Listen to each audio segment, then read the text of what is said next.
Deuxième numéro de votre émission Tour d'horizon de cette semaine. Fidèles internautes de Guérite TV Monde, bonsoir et merci de nous préférer pour vous informer.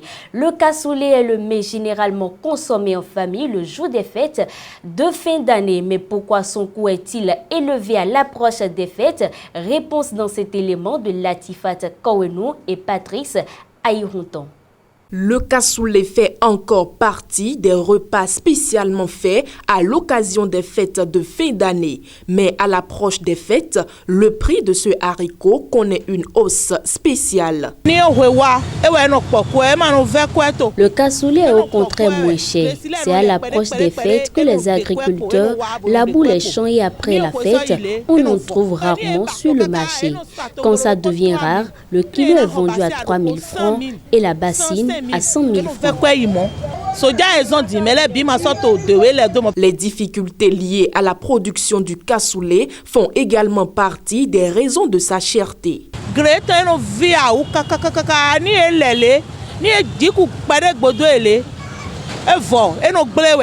culture du cassoulet n'est pas du tout aisée et il ne doit surtout pas pleuvoir sur le cassoulet quand vous cultivez. Autrement, toute votre culture part en vrille. Mais quand vous arrivez jusqu'à la moisson, il faut encore le sécher, piler et trier avant d'avoir un bon produit qui sera mis sur le marché. Donc, c'est très difficile.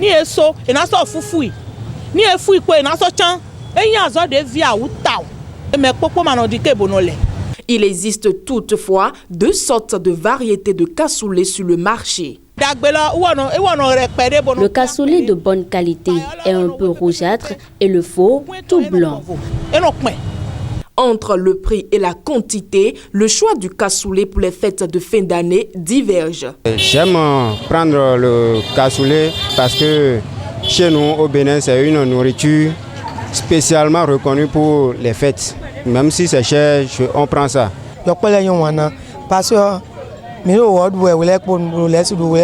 Les enfants aiment le cassoulet parce que nous mangeons tout le temps la pâte et le riz. Nous nous débrouillons souvent pour en prendre, mais c'est cher et c'est parfois insuffisant pour une famille.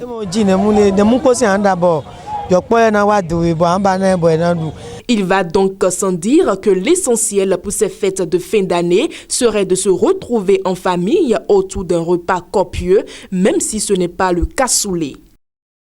Au Burkina Faso, la production, l'importation, la vente et l'utilisation des jouets explosifs, communément appelés pétas, sont strictement interdits. C'est un communiqué du ministre du Développement industriel en date du 19 décembre 2022 qui rappelle tous les Burkinabés à l'ordre à ce sujet. Dans un communiqué en date du 19 décembre 2022, le ministre du Développement industriel, du Commerce, de l'Artisanat et des petites et moyennes entreprises, Serge Poda, rappelle l'interdiction des jouets explosifs. Il est porté à la connaissance des producteurs, importateurs, vendeurs et utilisateurs que la production, l'importation, la vente et la détention des pétards pour divertissement appelés jouets explosifs et relevant de la position tarifaire 3604 sont formellement interdites sur toute l'étendue du territoire national, a précisé le communiqué. En cette période de fin d'année, le ministère indique qu'aucune dérogation ni exception ne saurait être opposable au terme du présent communiqué. Ainsi, tout contrevenant à cette décision s'expose à des sanctions conformément à la réglementation en vigueur, précise le communiqué.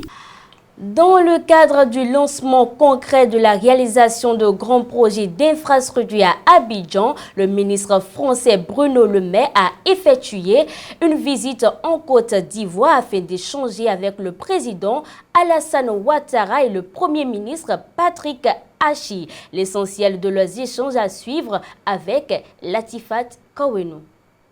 Bruno Le Maire, ministre de l'économie, des finances et de la souveraineté industrielle et numérique de France, a effectué le déplacement en Côte d'Ivoire lundi 19 décembre 2022 pour pour marquer le lancement concret de la réalisation de grands projets d'infrastructure à Abidjan, dont le métro. Il a été reçu successivement par le Premier ministre et le Président de la République.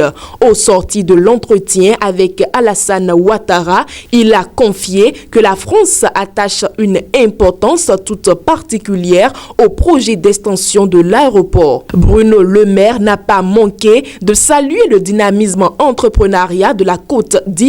Le Premier ministre Patrick Achi a de son côté dit sa satisfaction de voir démarrer des projets phares qui vont transformer la physionomie de la ville d'Abidjan, améliorer sa fluidité. Il a également indiqué que son vœu dans les prochaines années, c'est le doublement du PIB à nouveau en 10 ans, la réduction de la pauvreté par 2, la création de 8 millions d'emplois et l'amélioration de l'expérience de vie de 10 ans, passant de 57 à 67 ans.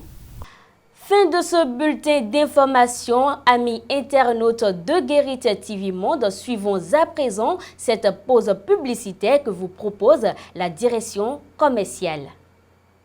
Guérit TV Monde casse ses prix. Waouh! Chers candidats aux législatives, profitez de cette opportunité que le leader des Web TV vous offre pour mieux faire connaître vos ambitions et le projet de société de votre parti politique.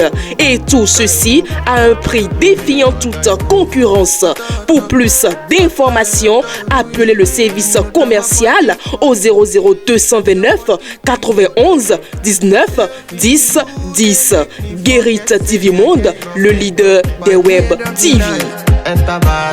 De retour sur ce plateau, mesdames et messieurs, nous continuons cette émission avec la chronique du jour de Mas Gaspard Adjamossi. Politique nationale. La conviction variable de certains acteurs. Le Bénin est un pays incroyable et certains de ces acteurs politiques ont un incroyable talent. Les derniers développements de l'actualité politique nous amènent en effet à nous interroger sur la conviction politique de certains hommes politiques de chez nous et ce qui les motive ou les a motivés réellement à entrer dans l'action politique.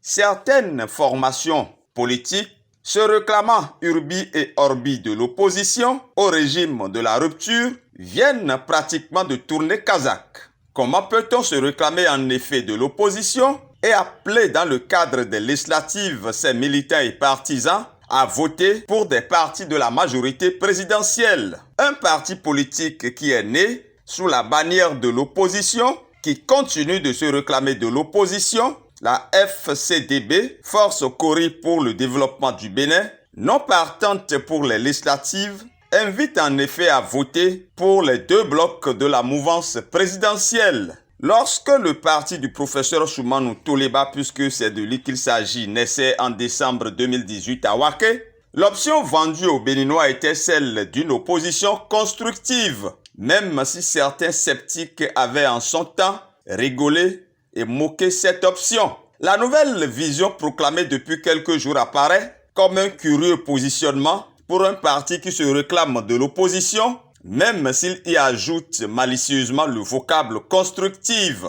Dans la même veine, un leader politique, candidat à la candidature du parti de l'opposition radicale les démocrates pour les dernières élections présidentielles, puis finalement candidat à cette présidentielle sous la bannière d'une formation politique de l'opposition, Irénée Josias Gossa, promoteur proclamé devant Dieu, devant les hommes de la mise en commun de toutes les forces de l'opposition et de leur unité d'action, invite simplement les militants de son parti à restaurer la confiance, à soutenir l'Union progressiste Le Renouveau dans le cadre des législatives de janvier 2023. Pour lui, en effet, je cite, « L'enjeu majeur de ces élections de transition parlementaire consistera à faire le choix entre les forces de mutation et celles conservatrices. Dans ce contexte, son parti RLC s'engage plus que jamais du côté de la mutation, seule voie selon lui qui s'offre à notre processus démocratique pour nous conduire au dialogue, à la paix et à un développement équitable et durable. » Conclusion, RLC demande à toutes les structures de base et à tous les militants de faire la campagne aux côtés des forces favorables à la mutation et demande expressément au parti Union progressiste Le Renouveau de prendre le devant de ce combat pour une majorité absolue au Parlement. Si vous y avez compris quelque chose, moi j'essaie encore de percer ce raisonnement. Peut-être faut-il aux chroniqueurs une meilleure expertise en politique. Si on ajoute enfin à tout cela les allers-retours incessants de leaders et de simples militants d'un parti de la mouvance vers un autre, la question qui vient à l'esprit est la suivante. Qu'est-ce qui fait courir nos hommes politiques et pourquoi certains parmi eux apparaissent comme des hommes sans conviction et sans idéaux? Dans tout cela, c'est le peuple qui est berné, trompé, trahi et instrumentalisé à des fins généralement personnelles. Merci à vous, Mas Gaspard Adjamoussi. Amis internautes du leader des Web TV, nous parlons politique aujourd'hui dans le forum de discussion avec Charles Albondaoui. Bien sûr, Charles Albondaoui, bonsoir. Bonsoir, Lindoso. Dans un récent communiqué, Irénée Agossa demande à tous ses militants de faire campagne aux côtés du parti UP Le Renouveau. Il enlève finalement son masque, selon vous? Naturellement qu'il enlève son masque, le masque qu'il portait depuis quelques années, je vais dire le masque d'opposant modéré, comme il se plaise à le dire de l'autre côté. Parce que là, souvenez-vous que vous parlez là, du président du parti Restaurer la confiance. Il a été candidat aux élections présidentielles de 2021 et nous savons bien dans quel contexte. Après, il a créé ce parti RLC où il tient un discours d'opposant modéré pour reprendre ces termes. Mais là, le masque est tombé parce que là, on a toujours considéré que cet acteur politique n'était pas franc dans ce qu'il faisait. Il manquait donc de franchise dans sa démarche d'opposant. Et là, à travers ce communiqué, il fait tomber le masque finalement. Il rejoint la famille qu'il avait si tant désirée par le passé et puis peut-être ne lui avait pas encore tendu la main. Cette fois-ci, je pense que le jeu est fait. Et quand on parle de cet acteur politique, il faut faire constater que voilà, un acteur politique qui enchaîne des mots dont il est le seul à connaître l'essence. Dans le communiqué publié, on parle de mutation. Mutation, mutation. On ne sait pas de quelle mutation il parle. Il parle de mutation des forces politiques. Il dit qu'il a tenté de réunir les forces de l'opposition et que ça n'a pas marché, que les gens ont préféré la médisance ont préféré, la vengeance ont préféré lui claquer la porte au nez. Mais quand on s'est comporté tel qu'Irénée Agossa s'est comporté il y a seulement un an, parce qu'il était membre du parti Les Démocrates, et pendant que le parti était en train de négocier pour avoir ses parrains, il passe par derrière, il devient candidat, et on sait comment il a eu ses parrainages et il est devenu candidat. Quand vous vous comportez comme ça, avec un parti politique, vous ne voulez quand même pas que les gens vous fassent confiance. Et c'est en cela que je dis, voilà un acteur politique qui utilise des mots auquel l'essence est le seul à pouvoir donner un sens à ce qu'il fait. Parce que là, quand il parle de restaurer la confiance, on ne voit pas comment quelqu'un qui s'est comporté comme ça veut avoir la confiance d'acteurs politiques de l'opposition pour que les énergies soient fédérées. Donc, c'est normal qu'il laisse finalement tomber le masque parce qu'il s'est retrouvé sans doute seul, isolé de toute la masse. Il a tenté de se positionner sur la liste d'FCBE en vain. Et là, comme il voit qu'il n'a plus vraiment d'espace pour s'exprimer, il n'a pas trouvé mieux à faire que d'aller de ce côté-là, d'aller vers l'UP Le Renouveau. Je rappelle qu'il était invité au congrès de fusion entre l'UP Le Renouveau et le parti du Renouveau démocratique ici au stade Charles de Gaulle. Et dans son discours, il disait même que voilà, il donne rendez-vous au parti sur le terrain pour le combat. On voit maintenant que le combat n'a pas lieu, puisque d'abord, il n'est pas candidat à cette élection-là. Et ce qu'il trouve à faire, c'est d'appeler à battre campagne pour ce parti UP Le Renouveau. Alors Charles Albondaoui, après cette déclaration en faveur du parti UP Le Renouveau, quel avenir pour le parti Restaurer l'espoir qu'il préside? Non, pas restaurer l'espoir, restaurer la confiance. Restaurer la confiance, autant pour moi. Oui, voilà. Vous savez, le parti Restaurer la confiance, est-ce que le parti même existe concrètement, à part le fait que, il a eu son récépissé définitif. On a comme l'impression que le parti se résume à lui tout seul. Parce que là, quand il parle de militants, on ne voit pas concrètement quels sont ces militants-là. Qu'ils vous souviennent que pour les législatives, il avait lancé un appel à des gens pour candidater à cette élection-là. Un parti qui a des militants ne peut pas utiliser ce genre de méthode pour avoir des candidats à mettre sur sa liste. Malheureusement, l'appel n'a pas été attendu parce que, voilà, fondamentalement, le parti n'a pas vraiment de militants.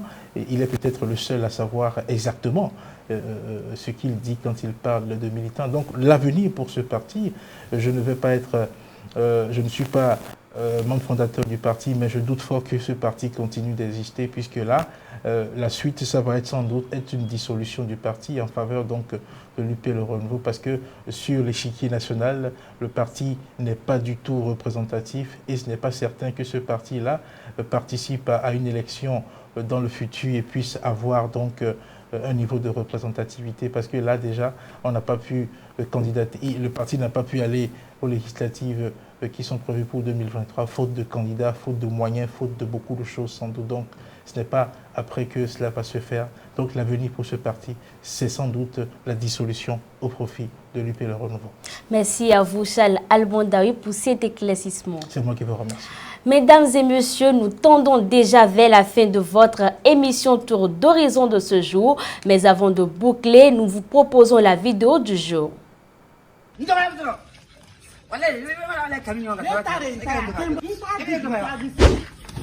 Plus vous aidez les gens à obtenir ce qu'ils désirent, plus vous avez de succès. Mesdames et messieurs, tour d'horizon de ce mardi 20 décembre 2022, c'en est la fin. Merci pour votre aimable attention et à très bientôt.